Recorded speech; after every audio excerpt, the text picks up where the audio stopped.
Salut, c'est Paul. Il n'y a pas longtemps, j'ai lancé un des robots de ma formation avec ma méthode de paramétrage et les résultats que j'ai obtenus, c'est ça. Et aujourd'hui, j'aimerais qu'on fasse un peu le tour de ça pour essayer de t'expliquer ce que moi j'en pense.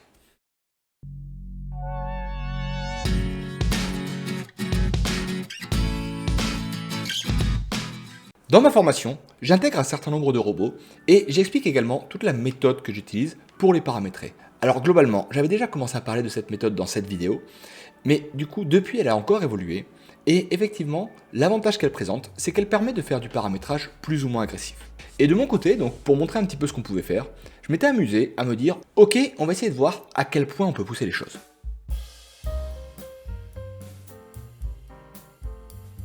J'avais lancé les robots sur plusieurs symboles en parallèle. En gros, souvent sur mon MetaTrader 4, ça ressemble à ça. J'ai des fenêtres, des symboles, avec dessus des robots qui sont lancés. Et le bilan, c'est qu'à la fin, sur à peine 2 mois et demi, j'avais eu un gain comme ça de plus de 240%. Donc ici, quand on regarde au niveau du balance, on avait commencé le 9 novembre à 1000 euros et on était monté là jusqu'à 3400 euros. Donc sur 2 mois et demi, c'est plutôt un excellent rendement. Si on regarde ici au niveau du drawdown, on peut voir qu'effectivement au niveau de drawdown, c'est quelque chose qui est finalement assez bien maîtrisé. Le drawdown est finalement monté jusqu'à 16% sur une journée, drawdown cumulé à peine 18%. Donc vu les gains, c'est vraiment très correct. Et en parallèle avec ça, quand on regarde ici au niveau historique, on voit qu'effectivement le robot a ouvert des positions sur l'euro USD, sur le GBP USD, euro NZD et plusieurs symboles différents. Et en fait, quand je présente ce genre de résultats, j'ai pas mal de monde qui me demande après mes sets en me disant oui, écoute, moi j'aimerais bien les avoir, je sais que c'est agressif, mais c'est pas grave, je prends le risque, y a pas de souci, ça m'intéresse. Et donc en faisant ça, effectivement, les gens se disent que ok, on a effectivement de très bons rendements, une jolie courbe régulière, un drawdown qui est maîtrisé. Qu'est-ce qui pourrait mal se passer après tout? Et bien maintenant, je vais te montrer ce que moi je pense de ce genre de résultats.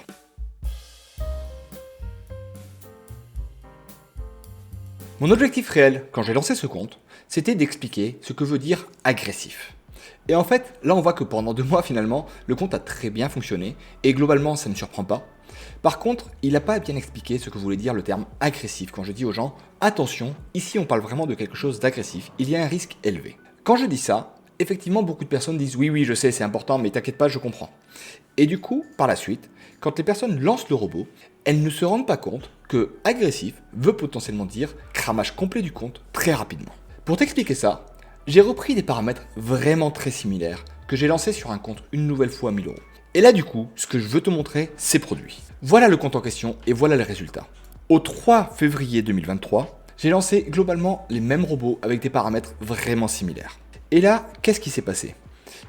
Tu peux voir que finalement, il y a un certain nombre d'ordres qui ont été ouverts, très bien, et que globalement, au fur et à mesure des ordres, il y a certains marchés qui ne se sont pas passés comme prévu. Et notamment quand on regarde ici, il y a le marché du GBP Yen qui a effectivement été un peu différent de ce qu'il fait d'habitude. Et du coup, par rapport à ça, le robot a commencé à ouvrir des ordres qui étaient globalement de plus en plus importants. On est monté à 0,16, 0,32, 0,55, 0,64 pour un compte à 1000 euros, ce qui est vraiment très important.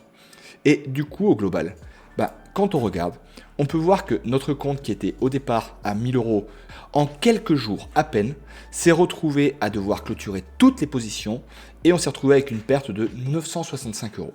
En gros, on a complètement cramé le compte en 4 jours. Voilà ce que j'appelle un compte agressif.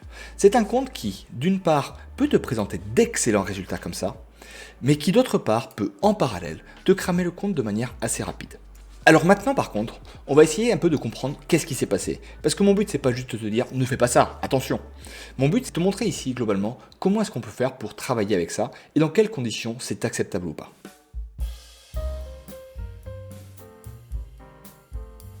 Quand je présente ce genre de compte et que je présente ce genre de résultats, j'ai pas mal de personnes qui en parallèle vont me dire oui mais peut-être qu'au niveau du paramétrage tu aurais dû changer ça, ou peut-être que tu aurais dû voir pour une solution pour stopper le robot si jamais le marché venait à se comporter de cette manière-là, ou des choses comme ça. Alors pour répondre à ça, le truc qu'il faut bien comprendre en trading, c'est que gros résultats impliquent systématiquement gros risques. Oui, j'aurais pu effectivement mettre un certain nombre de sécurités en parallèle qui me permettraient de ne pas cramer mon compte en cas de souci. Oui, j'aurais pu effectivement limiter les tailles de lot, j'aurais pu limiter les marchés, mettre des sécurités sur le drawdown, des choses comme ça. Mais du coup, je te montrerai par la suite ce que ça donne de manière concrète quand on commence à faire ça. Mais ce qu'il faut bien comprendre, c'est qu'en faisant ça, mécaniquement, on va se retrouver à complètement brider le robot et donc en parallèle, on va automatiquement réduire les résultats. C'est normal. Pour illustrer ça, c'est un petit peu comme si tu voyais une voiture qui était à 400 km/h sur une nationale et que finalement, au premier virage, la voiture vient à se cracher. Et bien là-dessus, on pourrait effectivement se dire, ok, comment est-ce qu'on pourrait faire pour que la voiture qui est à 400 km/h ne se crache pas? La solution de dire il faut garder les 400 km/h me semble quand même compliquée, parce qu'à 400 km/h, au moindre virage, évidemment tu vas faire un hors-piste et évidemment tu vas te retrouver à côté, tu vas sortir de la route. Du coup, la solution la plus évidente là-dessus, c'est de dire il faut réduire la vitesse. Et bien avec le trading, c'est exactement la même chose. On peut avoir d'excellents résultats, mais mécaniquement, ces résultats impliquent un potentiel hors-piste à un moment donné. Et du coup, à partir du moment où tu vas effectivement commencer à vouloir maîtriser ce hors-piste, et bien effectivement tu vas commencer à travailler des sujets différemment et tu vas commencer d'une certaine manière à brider ton robot pour éviter ce genre de problème. Et après, on se retrouve avec des résultats qui vont plutôt ressembler à ça, tu vois.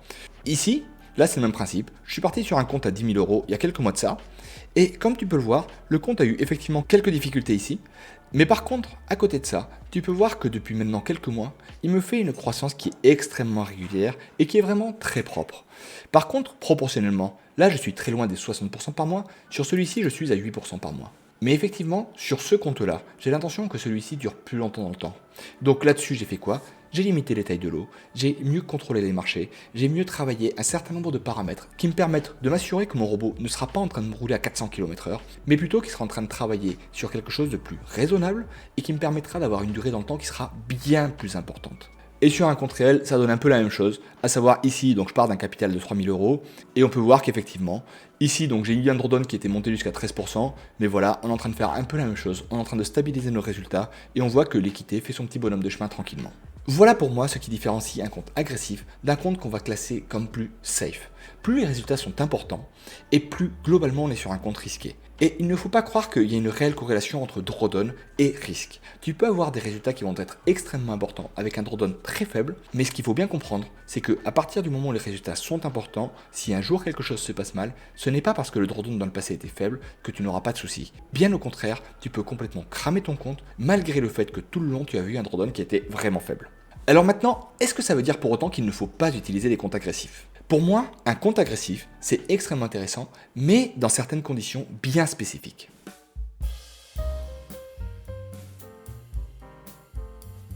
La principale chose à ne pas faire, c'est de se dire que ce compte est safe. Si jamais tu fais ça, tu es en train de prendre un risque énorme, et le pire, c'est que tu ne te rendras pas forcément compte que ce risque est aussi important que ça. Par contre, là où ça devient intéressant, c'est à partir du moment où tu as conscience de ce risque. Et c'est notamment intéressant dans deux scénarios. Le premier scénario, c'est celui où tu es en train d'essayer de te constituer un capital. C'est-à-dire que globalement, tu as 1 000 euros et effectivement, avec 1 000 euros, si tu commences à faire du 10% par mois, je comprends que ça puisse te prendre un certain temps. Et en plus de ça, le pire c'est qu'avec 1 000 euros, tu seras mécaniquement sur des choses assez risquées parce que tu risques d'avoir des positions qui seront proportionnellement trop grosses par rapport au compte. C'est-à-dire que des positions à 0,01 sur un compte à 1 000 euros, ça peut effectivement présenter un risque élevé. Du coup, en général, quand on travaille avec 1 000 euros, c'est assez simple de se mettre finalement sur des paramétrages agressifs. Et l'intérêt surtout pour moi, c'est de me dire, ok, je prends un risque important et je me dis que mon but, c'est de rapidement passer à 2 ou 3 000 euros. En faisant ça, une fois que ce capital de 2 ou 3 000 euros est atteint, par la suite, je change de paramètres et je me mets sur des paramètres qui sont potentiellement plus tranquilles et qui me permettront de mieux sécuriser mes capitaux au fur et à mesure. Et à ce moment-là, le compte agressif est principalement là pour me permettre d'avoir un coup de boost au départ, même si le risque est important. Ensuite, l'autre moment où je trouve ça intéressant, c'est quand on commence à avoir des capitaux et qu'on a un peu de temps pour faire du paramétrage, c'est pas mal de se dire, ok, sur 10% de mon capital, je suis d'accord pour prendre un risque bien plus élevé. Et donc à ce moment-là, ce qu'on fait, c'est que si on a 10 000 euros de capitaux, on peut par exemple faire 2 comptes à 1 000 euros et se dire, sur ces 2 comptes à 1 000 euros, je me permets de travailler sur des choses bien plus agressives et de viser du 50, du 100, du 200% par mois. Et à ce moment-là, je suis conscient que, ok, le compte est à risque, mais globalement, tant qu'il sera en train de performer, ça me permettra d'avoir d'excellents résultats. Et par contre, effectivement, si jamais un jour il disparaît, je n'aurai perdu finalement que 5 ou 10% de mon capital global de trading. Donc en aucun cas, ce sera une catastrophe. J'espère qu'au travers de cette vidéo, tu auras bien compris ce que je veux dire par paramètres risqués. Ça ne veut pas dire que les paramètres ne sont pas à utiliser, ça veut dire que clairement, il y a un risque important là-dessus. Et donc, il faudra faire attention au niveau de ton capital et de la gestion des fonds que tu vas avoir là-dessus. Maintenant, si de ton côté, tu es effectivement en train de débuter dans le trading algorithmique, n'hésite pas à faire un tour sur le pack découverte. Le lien pour y accéder est en description. Ça te permettra de démarrer dans le trading algorithmique et d'avoir accès à un des robots qui m'a permis d'avoir ces résultats-là. Et maintenant, effectivement, si le trading algorithmique est quelque chose qui t'intéresse de ton côté, n'hésite pas à t'abonner à la chaîne. Et si tu as aimé ce contenu, n'hésite pas à mettre un gros pouce vers le haut. Ça m'indique que je peux continuer sur ce genre de contenu parce que c'est quelque chose qui te parle. Allez, maintenant je vais te laisser et je te dis à la prochaine. Ciao!